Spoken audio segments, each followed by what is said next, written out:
নমস্কার বন্ধুরা, আশা করি আপনারা সবাই ভালো আছেন। আমরা সবাই খুব, খুব ভালো আছি। তো বন্ধুরা দেখতেই পাচ্ছেন এখানে কতগুলো উপকরণ আমি নিয়েছি। তো এখানে আমি নিয়েছি কয়েকটা পটল, ৪ টে আলু আর ৩০০ গ্রামের মতো পনির। তো বন্ধুরা আপনারা তো সাধারণত পনিরের রেসিপি অনেক খেয়েছেন বা পটলের রেসিপিও হয়তো অনেক খেয়েছেন। তো এভাবে হয়তো কখনো খাওয়া হয়নি। তো অবশ্যই আজকে একটা নতুন রেসিপি তৈরি করতে যাচ্ছি আমি। তো অবশ্যই আপনারা স্টেপ বাই স্টেপ ফলো করবেন। খুবই একটা রসালো মজাদার রেসিপি তৈরি হতে যাচ্ছে। তো দেখতেই পাচ্ছেন এখানে সমস্ত উপকরণগুলো আমি কেটে নিয়েছি। তো কিভাবে কেটে নিয়েছি অবশ্যই সঙ্গে থেকে পুরো ভিডিওটা দেখবেন। তো প্রত্যেকটা স্টেপ বাই স্টেপ ফলো করা খুবই প্রয়োজন। তো বন্ধুরা, যারা পুরনো বন্ধুরা অনেক অনেক ভালোবাসা নিয়ে আছেন, যাদের জন্য আমি অনেকটা এগিয়ে যেতে পেরেছি, অবশ্যই বলবো সবসময় এভাবে পাশে থাকবেন ভালোবাসা নিয়ে। আর আপনাদের জন্য অনেক অনেক ভালোবাসা রইলো। আর নতুন যারা দেখছেন তাদের বলবো অবশ্যই বন্ধু হয়ে পাশে থাকবেন। আপনাদের বন্ধুত্বের হাত অবশ্যই প্রয়োজন। কারণ আপনারা যদি সঙ্গে থাকেন তবেই আমরা নতুন নতুন রেসিপি তৈরি করতে পারি। তো বন্ধুরা অবশ্যই বলবো, নতুন বন্ধুরা যারা দেখছেন এখনও, তো অবশ্যই লাইক, কমেন্ট, শেয়ার করতে ভুলবেন না। আর সাবস্ক্রাইব করে বেল আইকনটিকে ক্লিক করে রাখবেন, তাহলে যে কোনো নতুন ভিডিও আসা মাত্র আপনাদের কাছে পৌঁছে যাবে।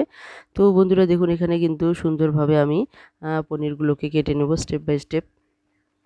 এখানে কিন্তু ৩০০ গ্রামের মতো পনির নেওয়া হয়েছে। তো বন্ধুরা দেখুন প্রথমে আমি পনিরগুলোকে সুন্দর করে পিস করে কেটে নিলাম। এরপর চৌকোনা করে কেটে নেব। তো এটা কিন্তু খুবই যত্ন সহকারে কাটতে হবে, কারণ পনির এমনিতেই নরম হয়ে থাকে। তো ভালো মানে সুন্দরভাবে যদি না কাটা যায় তাহলে কিন্তু অনেক সময় ভেঙে যায়। তো অবশ্যই চেষ্টা করবেন পনিরগুলোকে সুন্দরভাবে পিস করে নিতে। তো বন্ধুরা দেখতে পাচ্ছেন এখানে চৌকোনা করে কিন্তু সমস্ত পনিরগুলোকে আমি কেটে নিলাম। তো এইভাবেই সমস্ত পনিরের যে পিসগুলো আছে, সমস্ত পনিরের পিসগুলোকে আমি এইভাবে চৌকোনা করে কেটে নেব। তো দেখতে পাচ্ছেন এখানে সমস্ত পনিরগুলোকে কিন্তু আমি চৌকোনা করে কেটে নিয়েছি।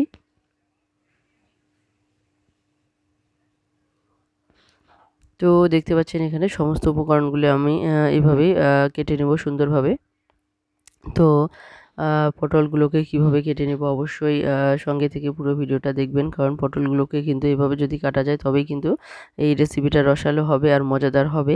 এমনিতে সাধারণত পটলের ডালনা করলে অনেকে মানে যেভাবে কাটে, তো আমিও সাধারণত সেভাবেই কাটি, কিন্তু একটা স্পেশাল যখন রেসিপি তৈরি করতে যাই তখনই একটু স্পেশালভাবে সেটাকে তৈরি করার চেষ্টা করি। তো বন্ধুরা অবশ্যই আপনারাও যখন কোনো নতুন কোনো স্পেশাল রেসিপি তৈরি করতে যাবেন তখন অবশ্যই চেষ্টা করবেন একটু নতুনভাবে সেটাকে তৈরি করতে। তাহলে দেখবেন আপনাদেরও রেসিপিটা খুবই সুস্বাদু হবে আর রসালো হবে। তো বন্ধুরা দেখতে পাচ্ছেন এখানে সমস্ত আলুগুলোকে কিন্তু আমি ছুলে নিয়েছি। তো যেভাবে আমি পনিরের পিসগুলো করেছিলাম ঠিক সেই মাপ মতোই কিন্তু আমি এখানে আলুর পিসগুলো করে নেব। তো এভাবে যদি প্রত্যেকটা জিনিসই যদি সুন্দরভাবে কেটে নেওয়া যায় তাহলে দেখবেন রেসিপিটা কিন্তু দেখতেও সুন্দর হয়। তো যদি কাটাটা সুন্দর হয় তাহলে কিন্তু রান্নাটাও সুন্দর হয়। যে কোনো উপকরণই দিন না কেন আপনারা সেটা যদি সুন্দরভাবে আপনারা কেটে নিতে পারেন তাহলে কিন্তু রেসিপিটা দেখবেন অসাধারণ হয়ে যায় খেতেও, আবার রান্না করতেও অসাধারণ হয়ে যায়। আবার এটা খাওয়ার মধ্যে একটা আলাদাই মজা এসে যায়। তো বন্ধুরা দেখুন প্রত্যেকটা আলুকেও কিন্তু আমি সুন্দরভাবে কেটে নিয়েছি। এখন আলুগুলোকে আমি পরিষ্কার করে ধুয়ে নিয়েছি। তো এখানে আমি আলুগুলোর মধ্যে এখন লবণ আর হলুদ মাখিয়ে রেখে দেবো।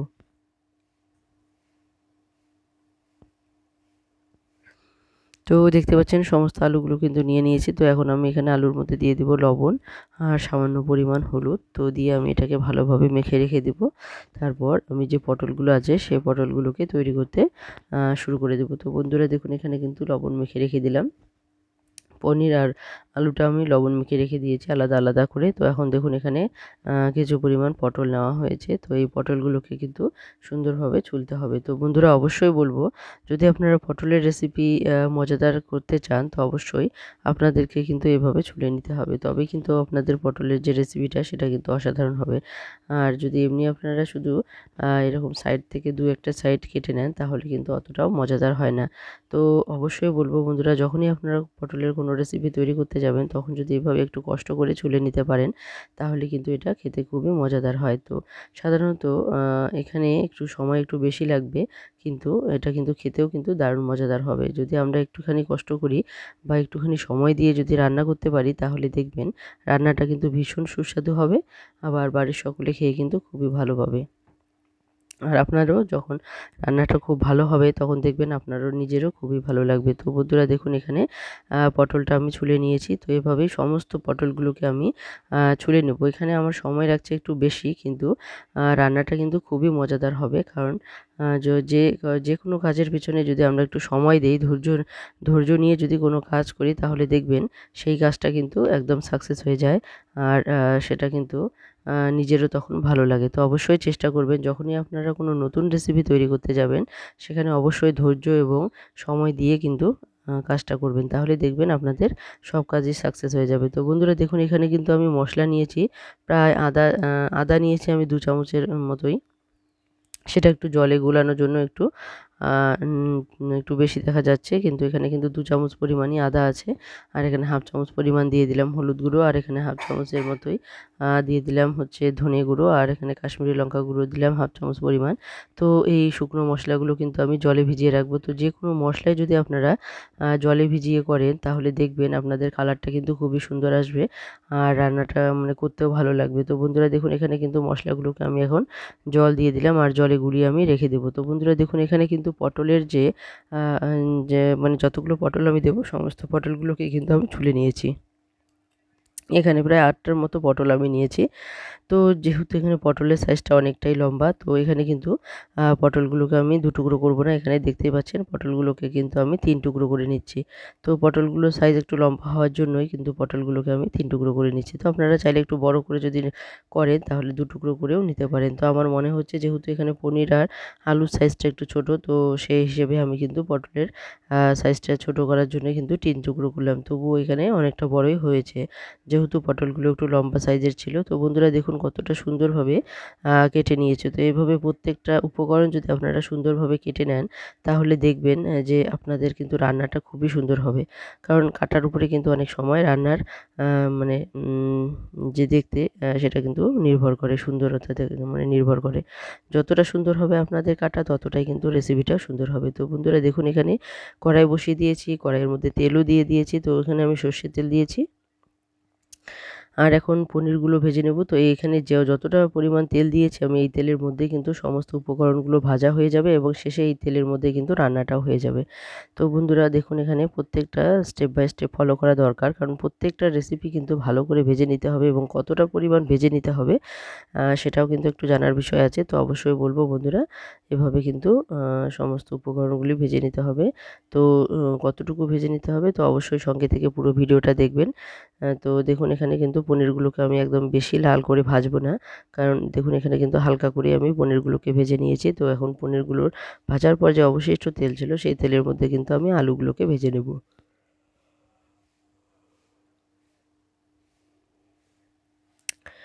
তো দেখতে পাচ্ছেন বন্ধুরা, তো আলুগুলো কিন্তু লবণ মাখিয়ে নেওয়াতে কিন্তু অনেকটাই জল বেরিয়েছিল, আর জল বেরোনোর পর কিন্তু আমি প্লেটের মধ্যে তুলে রেখেছি। তো অনেকটাই জল ঝরে গিয়েছে। তো এখন আমি এই আলুগুলোকে ভালো করে ভেজে নেব। তো আলুগুলোকে কিন্তু পুরোপুরি ভাজবো না, আলুগুলোকে প্রায় 80% এর মতো ভেজে নেব আমি।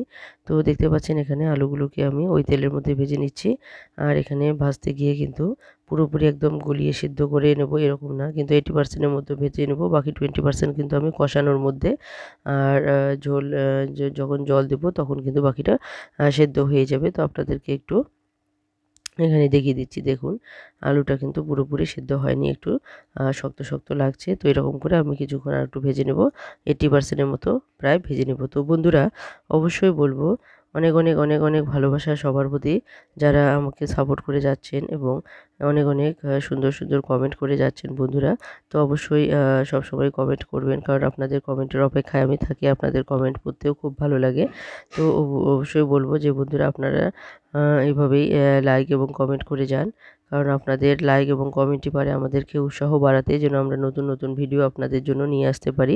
তো আমি সবসময় চেষ্টা করি কোনো কিছুর মানে রান্নার মধ্যে একটু নতুনত্ব নিয়ে আসতে। তো অবশ্যই আপনারা দেখবেন, আমার যে নতুন বন্ধুরা আছেন তারা অবশ্যই আমার পুরনো ভিডিওগুলো দেখতে পারেন। কারণ প্রত্যেকটা ভিডিওর মধ্যেই কিন্তু নতুনত্ব আছে। তো অবশ্যই আমি চেষ্টা করি যে প্রত্যেকটা ভিডিওর মধ্যে কিছু না কিছু নতুনত্ব নিয়ে আসতে। তো এভাবে যদি রান্না করা যায় তাহলে দেখবেন খেতে কিন্তু খুবই সুস্বাদু লাগে। কারণ একঘেয়েমি রান্না কিন্তু আ প্রত্যেকদিন মাছ মাংসও ভালো লাগে না। তো প্রত্যেকদিন যদি একই রকম মাছ মাংস খাওয়া যায় তাহলেও কিন্তু সেটা ভালো লাগে না। তো সবজির ক্ষেত্রেও তাই, প্রত্যেকদিন যদি একই রকমভাবে রান্না করা যায় তো সেটা খেতে খেতেও কিন্তু বোরিং মানে বোরিংনতা এসে যায়, বোরিং এসে যায়। সবাই বোরিং হয়ে যায় একই রকম খেতে।